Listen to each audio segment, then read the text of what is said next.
My own family called me a delusional fool. The town realtor literally laughed in my face when I refused to sell. They all thought I was the family joke for inheriting nothing but a rotting, empty barn. That was before I shattered the concrete floor and unearthed a dead millionaire's empire. The mahogany-paneled office of Hayes and Higgins Associates smelled of lemon polish and impending disappointment. Outside the towering windows, the dreary autumn rain of Chester County, Pennsylvania, mirrored the mood in the room. At least, my mood. Across the massive oak desk sat my cousin, Ronald Pendleton, a man whose custom-tailored Italian suit cost more than my car. He was scrolling on his phone, barely suppressing a smirk. At the head of the desk sat Robert Hayes, a seasoned estate lawyer who looked like he'd rather be undergoing a root canal than managing the final affairs of my late great-uncle, Arthur Pendleton. Uncle Arthur was a legend, and a complicated one at that. In the 1980s, he built a logistics and shipping empire from the ground up, amassing a fortune that landed him on the edges of the Forbes list. He was a titan of industry, ruthless and brilliant. But after the 1987 Black Monday crash, something inside Arthur shifted. He didn't lose his wealth, but he lost his trust in the world. He became deeply paranoid, withdrew from society, and spent the last 20 years of his life as a wealthy recluse on his sprawling 200-acre estate, Oakhaven. When Arthur passed away of a sudden heart attack at 82, the family descended like vultures. I was the outlier. I was the nephew who had actually visited the old man, not for his money, but because beneath the tin-foil hat paranoia, he was a fascinating, brilliant storyteller. I used to sit on his porch, drinking cheap black coffee, listening to him rant about the collapse of the banking system. "Let's proceed," Mr. Hayes said, adjusting his reading glasses. He cleared his throat and began reading the stipulations of the will. It was a bloodbath of favoritism, orchestrated by a man who loved to play games from beyond the grave. Ronald, who hadn't spoken to Arthur in a decade, was gifted the main Oakhaven manor, the pristine vintage car collection, and the entirety of Arthur's liquid assets, which Hayes estimated at nearly $12 million. Other distant cousins received lucrative stock portfolios and offshore accounts. Then, Hayes turned the page, and the room grew dead silent. "To my grandnephew Thomas," Hayes read, his voice wavering slightly, "I leave the 1.5-acre parcel on the northern boundary of the estate, containing the original 1920s agricultural barn. May he find the value of hard work within its walls." Ronald burst out laughing. He literally threw his head back and guffawed. "The North Barn?" he choked out, wiping a tear from his eye. "Tommy, he left you the rat sanctuary. That place has been condemned since 2005. The roof is caved in." I sat frozen, the words echoing in my head. The North Barn. It was a dilapidated, rotting structure at the absolute edge of the property, surrounded by overgrown blackberry brambles and a collapsed rusted fence. It was completely worthless. The county tax assessor had recently appraised that specific slice of land at essentially zero, given the massive cost required to demolish the hazardous structure. "Is that it?" I asked Hayes, my voice barely above a whisper. "I'm afraid so, Thomas," Hayes replied, offering a sympathetic, tight-lipped smile. "The deed has already been transferred to your name. The taxes, however, are now your responsibility." As we walked out of the law firm into the freezing rain, Ronald clapped a heavy hand on my shoulder. "Tell you what, Tommy," he said, his breath smelling of expensive espresso. "I'm going to need a place to build my new tennis courts. The main estate doesn't have the right grading. I'll give you $5,000 for that toxic waste dump. Cash. It saves you the demolition fees, and it saves you the embarrassment. I looked at Ronald. I looked at the smug, entitled sneer that had defined his entire life. Something twisted in my gut. Arthas was crazy, yes. But he wasn't cruel. He knew I was struggling. He knew I had just lost my teaching job due to budget cuts and was barely making rent. To leave me a literal pile of garbage while making Ronald a multimillionaire, it didn't fit. Not unless it was a test. "No thanks, Ronald," I said, stepping out from under his umbrella. "I think I'll keep it." "Suit yourself, idiot," Ronald scoffed, climbing into the back of his waiting town car. "Enjoy the tetanus." The next morning, I drove out to Oakhaven. The rain had stopped, but the sky was a bruised, heavy grey. I parked my beat-up truck at the edge of the property line. There it stood, the North Barn. It was a monstrous, sagging structure of weathered grey wood. The massive sliding doors hung off their rusted tracks, groaning in the wind. The smell of wet rot, decay, and decades of accumulated animal droppings hit me before I even crossed the threshold. Armed with nothing but a flashlight, a crowbar, and a pair of heavy leather work gloves, I stepped inside. It was worse than I thought. The cavernous interior was a graveyard of agricultural history, rusted tractors from the 1950s, mountains of mouldy, solidified hay bales, and thousands of empty glass mason jars stacked in precarious towers. The roof had indeed caved in on the eastern side, allowing the elements to rot the wooden floorboards into a spongy, treacherous mess. For 2 straight weeks, I lived in a state of exhausting, back-breaking denial. Every day from sunrise to sunset, I hauled out trash. The townspeople caught wind of what I was doing. The local hardware store owner laughed when I came in to buy heavy-duty contractor bags. "Heard you're renovating the Pendleton rat trap, Tom," he chuckled. "Finding any gold doubloons in the horse manure?" It was humiliating. My hands were blistered, my back was in agony, and my bank account was draining fast just from the disposal fees at the local dump.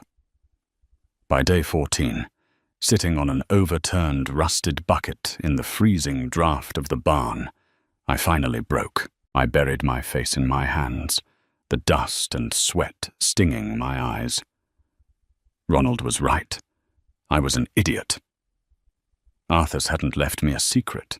He had left me a chore. He had left me his garbage.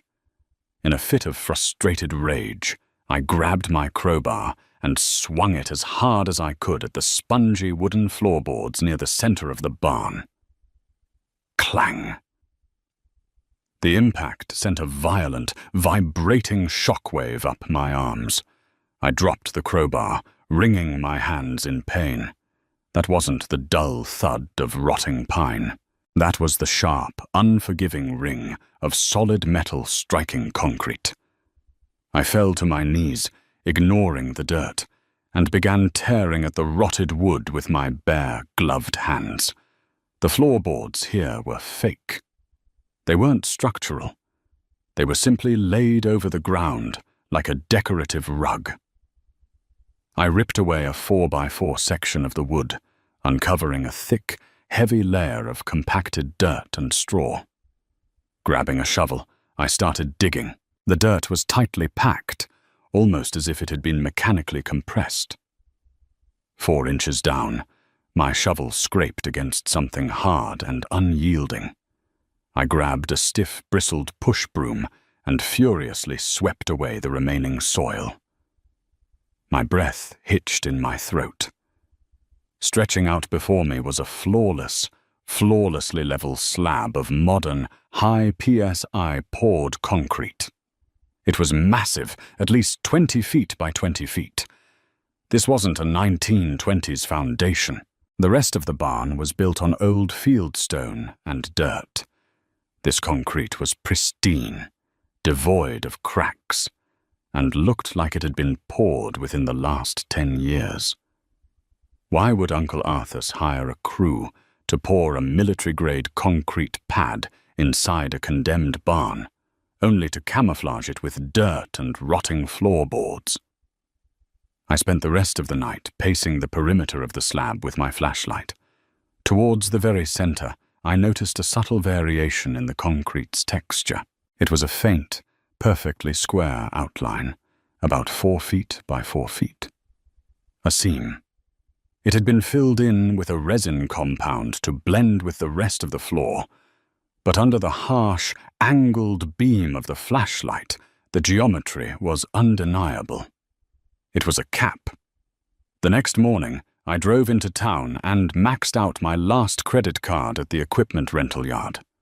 I walked out with a 14-inch gas-powered Hilti concrete saw with a diamond blade, industrial ear protection, and an oversized pry bar. When I returned to the property, a sleek black Mercedes SUV was parked blocking my driveway. My blood ran cold. Standing by the barn doors was Greg Sullivan, the owner of Sullivan Builds, a high-end contracting firm in the area.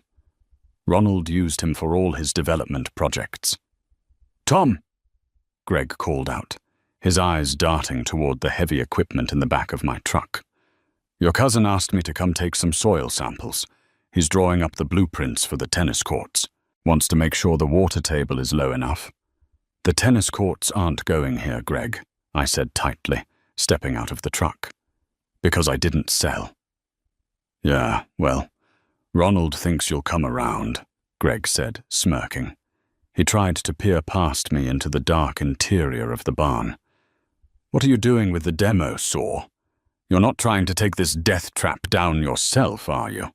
You need permits for that, buddy." "I'm repairing the foundation for a workshop," I lied smoothly. "And this is private property. Tell Ronald if he sends you here again, I'll have the sheriff cite you for trespassing." Greg held up his hands in mock surrender, but his eyes lingered on the saw. "All right, man. Take it easy. Just doing my job." I waited until his taillights disappeared down the country road before I rushed into the barn and bolted the heavy wooden doors shut from the inside. The clock was ticking. Ronald was getting suspicious, and if he realized there was something valuable here, he had the legal and financial firepower to tie me up in court for the next 10 years. I had to know what was under that floor immediately. I fired up the Hilti saw. The roar of the 2-stroke engine was deafening in the enclosed space. I lowered the spinning diamond blade onto the resin seam. Sparks exploded in a brilliant, blinding shower as the blade bit into the concrete and the steel rebar hidden within it. The smell of ozone, burning resin, and pulverized rock filled the air, choking me. Sweat poured down my face, mixing with the fine layer of gray dust that coated everything. It took 4 agonizing hours. My arms were trembling so violently from the vibration of the saw that I could barely hold it straight. Finally, the blade sliced through the last corner of the square. I shut off the machine, gasping for air in the sudden, ringing silence. I grabbed the heavy pry bar, wedged it into the newly cut groove, and threw my entire body weight backward. The 4-foot concrete cap groaned. I repositioned the bar and pushed again.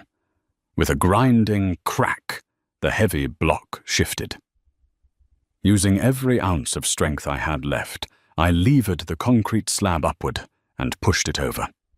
It slammed onto the adjacent floor with an impact that shook the barn walls. A blast of cold, stale air rushed up to hit me in the face. It smelled of rust, old paper, and something metallic. I shone my flashlight down into the dark abyss. It wasn't a shallow hole. Below the concrete was a heavily reinforced steel shaft. An aluminum marine-grade ladder was bolted to the side, descending about 15 feet down into absolute darkness. My heart hammered against my ribs like a trapped bird. I checked my phone. No signal. If I fell down there, no one would ever find me. But the memory of Ronald's mocking laughter echoed in my ears. Taking a deep breath, I swung my legs over the edge and began to climb down. The descent was eerie. The temperature dropped drastically with every rung. When my boots finally hit solid ground, I turned the flashlight beam forward. I was standing in a small, concrete-lined antechamber. It looked like the airlock of a Cold War bunker. Directly in front of me was a massive circular steel door, resembling a bank vault. It was painted a dull, utilitarian grey. In the center of the door was a digital, heavy-duty sergeant and green leaf keypad. But that wasn't what made my breath catch. Bolted to the steel door, right at eye level, was a clipboard. On it was a single sheet of heavy cardstock paper. I stepped closer, my hands shaking as I shone the light on it. It was written in Uncle Arthur's unmistakable, jagged handwriting. Thomas, if you are reading this, it means you didn't take the easy way out. You didn't sell to that parasite Ronald. You dug.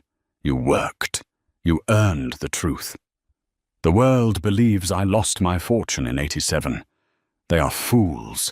I didn't lose the empire, Thomas. I liquidated it.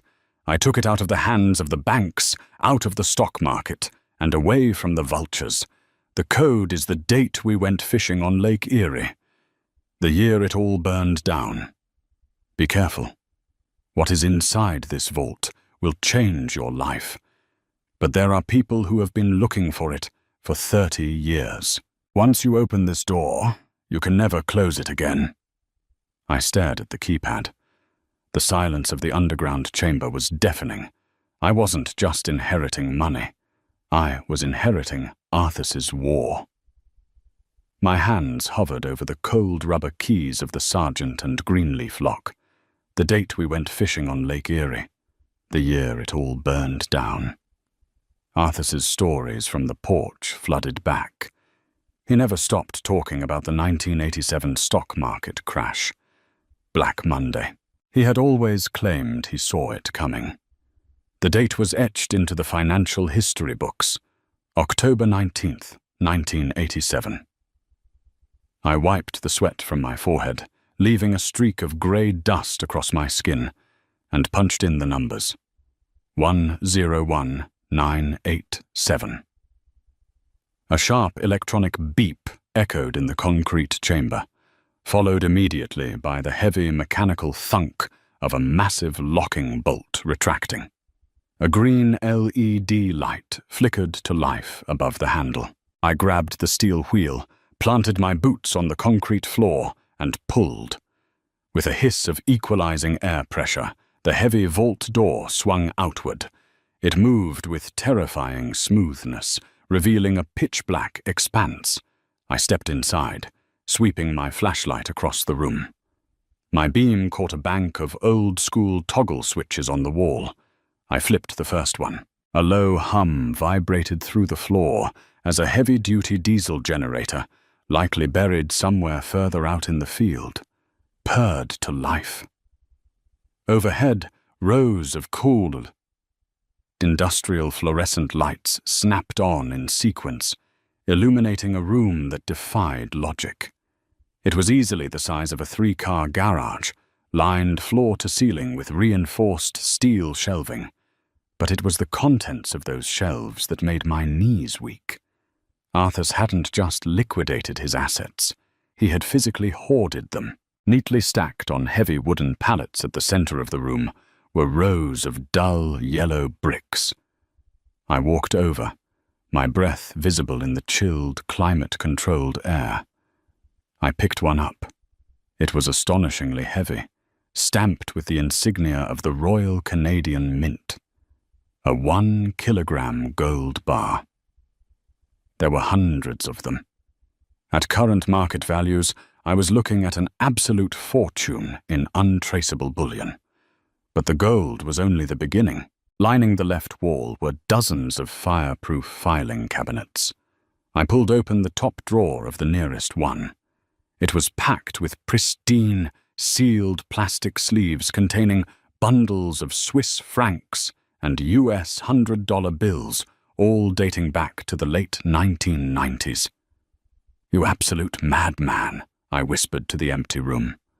Arthurs hadn't trusted the digital world. He had built his own central bank beneath a rotting horse barn. I moved to the back of the vault, where a small mahogany desk sat incongruously amidst the industrial shelving. On top of it lay a thick black leather ledger, resting beside an old, heavy Smith & Wesson point .38 special revolver. I ignored the gun and opened the ledger. The pages were filled with Arthur's meticulous, spider-like handwriting. It wasn't just a financial inventory. It was a diary. It was a weapon. I began to read, and the blood drained from my face. Arthur hadn't just hoarded his own wealth. He had documented the financial sins of everyone around him. There were detailed accounts, complete with bank transfer confirmation numbers, of how Ronald's father had systematically embezzled millions from Arthur's logistics company in the early 90s to fund his real estate empire. "They think they are self-made," Arthur had written in the margins. "They built their castles on my stolen bricks. I let them have the illusion, but I kept the receipts." If this ledger saw the light of day, the entire Pendleton family fortune, the very wealth Ronald had just inherited, would be subject to massive federal fraud investigations, IRS audits, and likely criminal charges. The main estate, the cars, the liquid assets, it was all built on a foundation of documented theft. Suddenly, the heavy silence of the vault was shattered by a sound from above. It was faint at first, muffled by the 15 feet of earth and concrete, but unmistakable. The roaring whine of a high-powered diesel engine. Then the loud, chaotic crash of heavy timber splintering. Someone was tearing down the barn doors. Panic seized my chest. I rushed to the vault door and peered up the steel shaft. Daylight was streaming down, but it was being choked out by a massive cloud of dust. "Check the floor! He was using a saw!" a voice yelled. It was Greg Sullivan. "I want him off my property," another voice screamed. The sheer, shrill entitlement was instantly recognizable. Ronald. I had locked the barn doors from the inside, but Greg must have brought an excavator or a heavy-duty truck to ram right through them. They hadn't just come to snoop. They had come to take over the site. "Holy hell, Ronald. Look at this," Greg's voice echoed down the shaft. "He cut a trapdoor. There's a bunker down here." I stepped back into the vault. My mind raced. I was trapped underground with millions in gold, a loaded revolver, and a ledger that could destroy my cousin's life. I grabbed the black leather book and shoved it into the back waistband of my jeans, pulling my heavy flannel shirt over it. I took a deep breath, fighting the adrenaline tremor in my hands. "Hey!" Ronald's voice barked down the ladder well. "Tommy, I know you're down there. Get your ass up here right now." I didn't answer. I slowly walked to the ladder, grabbed the aluminum rungs, and began to climb into the light. When my head cleared to the top of the shaft, the dust was still settling in the barn.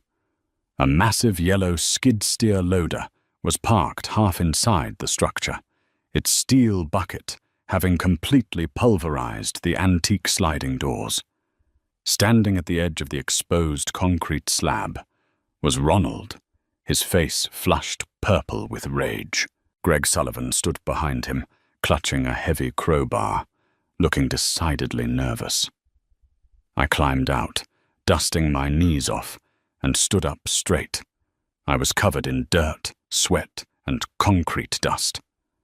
Ronald looked like he had just stepped out of a GQ magazine shoot.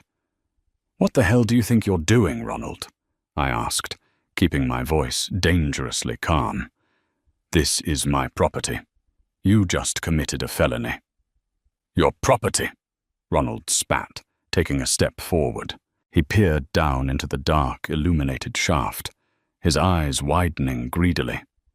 "This is an illegal excavation on Pendleton Estate grounds. The will clearly stated you received the surface parcel. Subterranean rights and historical caches default to the primary estate holder. My lawyers drafted that clause specifically because Arthas was a paranoid freak." He was lying, bluffing to see if I would fold. But the greed in his eyes was authentic. He could smell the money. "Go down there, Greg," Ronald commanded, pointing at the hole. "See what he found." Greg took a step forward, raising the crowbar slightly. "I wouldn't do that, Greg," I said, my voice hardening. I didn't reach for a weapon, but I stood directly between him and the hole. "You're a contractor, not a thug. You trespass down that ladder, and I guarantee you'll lose your commercial license by the end of the week."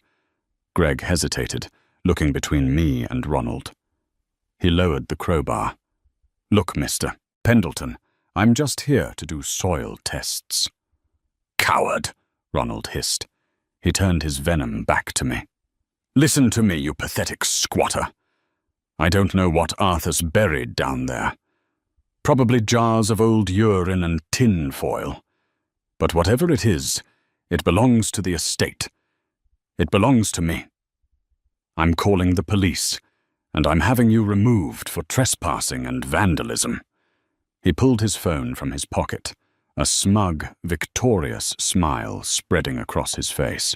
"Before you dial 911, Ronald," I said, reaching behind my back, "you might want to call your father's old accountant first." I pulled the black leather ledger from my waistband and held it up. The heavy, gold-embossed spine caught the dusty light filtering through the broken roof. Ronald paused, his thumb hovering over his screen. "What is that? Are you trying to steal Arthas's diaries now?" "It's an accounting ledger," I replied, opening the book to a page I had bookmarked with my thumb. Dated August 14th, 1992. It details a wire transfer of $2.4 million from Arthas's corporate logistics account into a shell company registered in the Cayman Islands, a company owned by your father. Ronald's smug smile faltered. The color began to drain from his face. "There are hundreds of entries, Ronald," I continued, my voice echoing in the ruined barn. "Decades of meticulous financial records detailing exactly how your side of the family stole millions from Arthas to build your real estate portfolio. He kept every routing number, every forged signature, every piece of blackmail.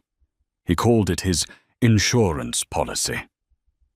"You're bluffing," Ronald whispered, though his voice lacked its usual arrogant sting.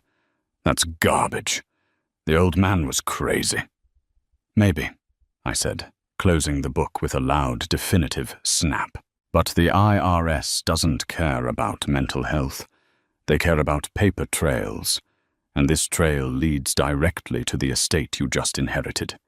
If I walk out of here and hand this to the federal authorities, your assets will be frozen by midnight. You'll lose the manor, the cars, the accounts. You'll spend the next 10 years in federal court, and you'll likely end up in a penitentiary." Dead silence fell over the barn. Even the wind outside seemed to hold its breath. Greg Sullivan slowly backed away, realizing he had just stepped into the middle of a massive, radioactive family dispute. Ronald stared at the black book in my hands. His jaw worked silently. He looked down at the concrete hole, then back up at me.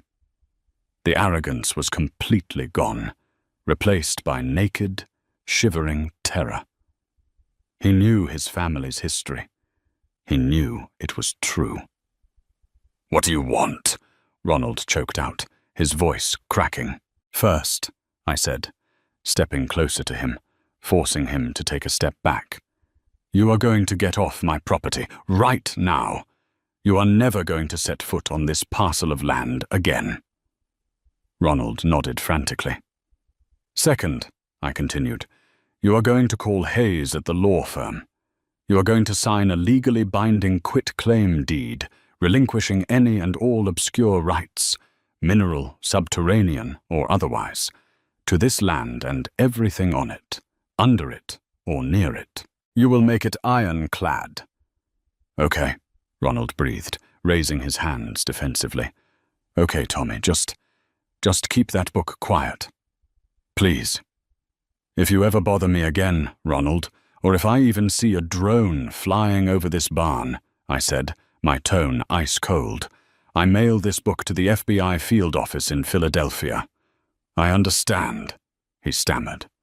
He turned on his heel, almost tripping over a piece of broken wood, and fast-walked toward his Mercedes. Greg Sullivan practically sprinted back to his skid steer, reversing it out of the barn with reckless speed. I stood alone in the dust, listening to the vehicles speed away down the dirt road. The silence returned, but it wasn't the heavy, oppressive silence of a rotting building anymore. It was the silence of total freedom. Over the next 6 months, my life changed drastically, but quietly. I hired William Cross, a notoriously discreet wealth management attorney from New York, to help me slowly and legally integrate the bullion and cash into legitimate tax-compliant trusts. We established a foundation in Arthur's name, dedicated to funding local tradesmen and agricultural programs. I never sold the barn. Instead, I spent $2 million having it meticulously restored. I replaced the rotted pine with reinforced oak, fixed the roof, and turned the interior into a state-of-the-art woodworking shop. The concrete slab remained in the center, a permanent reminder of the foundation my life was built upon. Ronald kept his word. He stayed far away from my property line, quietly living in his manor, forever looking over his shoulder, terrified of the ghost in the black ledger. They laughed when I inherited the empty barn. They thought I was the punchline to a dead man's joke. But as I sit here today, drinking cheap black coffee on the restored porch of that very barn, I realize Arthur wasn't joking at all. He was just waiting for someone willing to dig for the punchline. Wow, what an incredible journey. If Thomas's story of hard work, uncovering a millionaire's secret vault, and outsmarting his greedy cousin kept you on the edge of your seat, hit that like button right now. Share this video with the friend who loves a satisfying plot twist. And don't forget to subscribe to the channel for more unbelievable, real-life drama stories. What would you do if you found a secret bunker? Let me know in the comments below.